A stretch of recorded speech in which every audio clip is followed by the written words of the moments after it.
Salut YouTube. Alors récemment sur Instagram, je t'ai publié cette story à la suite de laquelle j'ai publié un sondage en te demandant si oui ou non tu voulais un tuto complet de comment réaliser cette photo pour que tu puisses reproduire plus ou moins la même chose. Le but c'est de te montrer vraiment qu'aujourd'hui tu peux être très créatif en photo sur Instagram sans forcément avoir beaucoup de compétences, sans même forcément avoir beaucoup de matériel, et j'ai eu plus de 200 réponses, donc 200 oui pour quelques non évidemment, et c'est pour ça qu'aujourd'hui j'ai décidé de te faire cette vidéo. Donc ce qu'on va faire avant de parler de l'édit sur Photoshop, comment détourer, les alternatives qui existent aujourd'hui et comment faire des belles retouches sur Lightroom, je vais tout simplement t'emmener pendant le shooting pour voir justement comment bien préparer cette photo. Donc on est parti pour une transition, je te dis à tout de suite.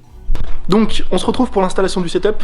Juste ici j'ai ma table en fait sur laquelle je vais shooter, donc je vais tenir mon appareil au milieu ici de la table. Ici c'est l'appareil qui va me shooter et puis je vais installer quelques lumières pour embellir un petit peu le décor. On se retrouve dans un instant. Donc là ça y est, mon setup il est installé. Voici un petit peu ce que ça donne. Donc j'ai mis ma lumière ici, on a la table juste ici, j'ai mis quelques lumières accessoires derrière, et ça c'est le rendu sur l'appareil photo. Donc ce que je fais tout d'abord c'est que je place ici un objet, peu importe, ça c'est mon cache d'appareil photo, au milieu de la table. En fait c'est là où je vais mettre mes mains, la position finale, c'est là où je vais mettre l'appareil photo. Comme ça ici, tout simplement, je fais mon focus avec la molette juste devant. Je mets ensuite juste ici avec la molette le retardateur de mon appareil photo. Et enfin, je fais différents tests, histoire d'avoir le bon cadrage, le bon focus. Je fais des tests sans appareil photo pour l'instant, juste avec mes mains, qui est le premier plan. Comme ça me permet d'avoir la position parfaite pour prendre la bonne photo. Donc ça c'est le rendu après quelques essais, on a quelque chose qui est quand même pas mal. Maintenant ce que je vais faire, parce que la photo se segmente en deux photos différentes, c'est que je vais prendre une première photo comme tu viens de le voir juste avec mes mains. Je vais enlever évidemment ce petit cache au milieu, je vais quand même garder en tête le focus. Je vais prendre donc une photo avec mes mains sans l'appareil au milieu, et ensuite je vais prendre une photo avec l'appareil dans les mains.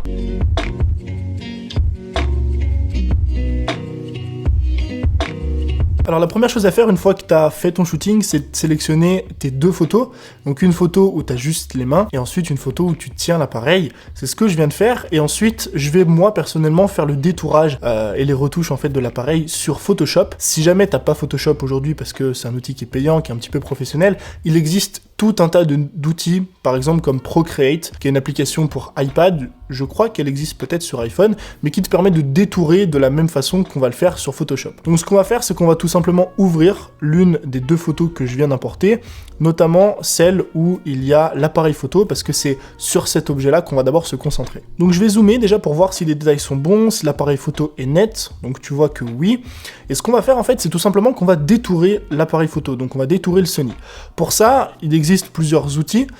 Tu peux soit détourer avec un outil de sélection rapide. Le problème c'est que c'est pas forcément très précis. Là vu qu'on a un appareil photo, c'est un objet, c'est carré, il y a vraiment des lignes. Je trouve que c'est assez simple de le détourer à la main. Donc ce qu'on va faire, c'est qu'on va utiliser le lasso. Donc on le sélectionne, on va vraiment zoomer sur l'appareil et on va commencer à détourer l'appareil de cette façon.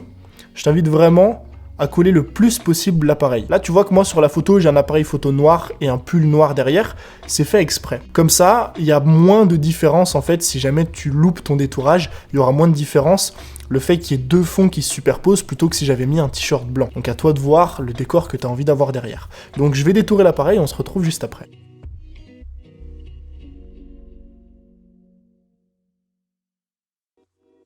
Donc voilà, mon détourage est effectué. Maintenant, ce que je vais faire, c'est que je vais dézoomer un petit peu. Donc tu vois que là, j'ai exclusivement le Sony qui a été détouré.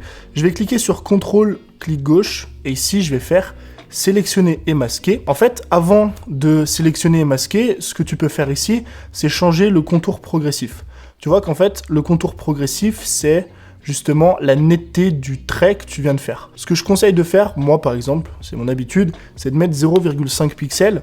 Si on zoome un petit peu, on va voir juste ici, hop, on va dézoomer un peu, voilà. Tu vois que si on augmente, on a quelque chose qui est beaucoup plus fluide, alors que si on met à 0, on a vraiment quelque chose de très net. Donc voilà, je vais juste mettre un petit peu à 0,7, 0,8, histoire que ce soit pas trop net, que ça fasse pas trop artificiel. Une fois que j'ai fait mon détourage, que j'ai mis un petit contour progressif, ce que je vais faire, c'est que je vais aller tout en dessous, cliquer sur sortie vert, sélection, et je vais créer un nouveau calque. Ensuite, j'appuie sur OK, et là tu vois que j'ai mon appareil photo qui a été détouré. Maintenant, ce que je vais faire, c'est du coup que je vais importer la deuxième photo, juste ici, je vais faire un glisser-déposer. Je vais la recadrer pour que ce soit exactement dans les mêmes dimensions et les mêmes positions que la photo précédente.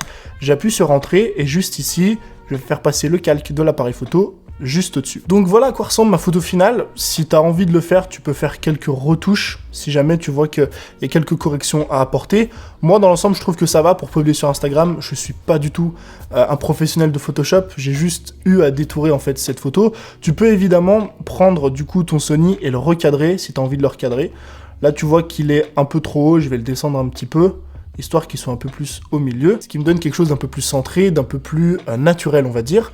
Une fois que c'est fait, que ta photo te plaît, que tu as fait les retouches que tu avais envie de faire, tu vas prendre ton fichier, l'exporter pour pouvoir le retoucher dans Lightroom. Donc ce que je vais faire maintenant, c'est que je vais retoucher ma photo sur Lightroom. J'ai pas envie de t'en faire un tuto complet, parce que ça va prendre un peu de temps, et que c'est pas du tout le sujet de cette vidéo, mais on se retrouve à la fin de mes retouches.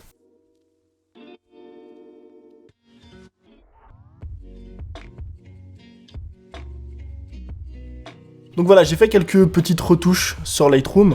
J'ai laissé quand même quelques couleurs sur mon visage, le rouge de la lumière. J'ai ajouté un petit peu de bleu et j'ai changé un petit peu la température.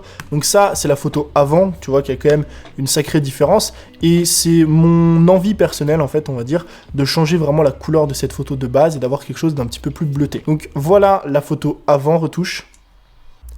Et voilà la photo après retouche. Donc voilà comment est-ce qu'on fait pour créer simplement des photos de lévitation. Si t'as pas Photoshop, si t'as pas des outils comme ça payants qui te permettent de détourer, je te garantis qu'il y a d'autres outils aujourd'hui gratuits qui te permettent de faire exactement la même chose. Si néanmoins tu as envie d'essayer, pas besoin d'appareil photo ou quoi que ce soit, avec un simple smartphone, tu peux faire exactement la même chose. Libre à toi de laisser travailler ta créativité. N'hésite pas à mettre dans les commentaires juste en dessous si ce genre de vidéo te plaît et d'autres types de vidéos que tu aimerais voir. N'oublie pas non plus de me suivre sur Instagram. Je te remercie d'avoir regardé cette vidéo jusqu'à la fin. C'était Tony, je te dis à très vite. Ciao.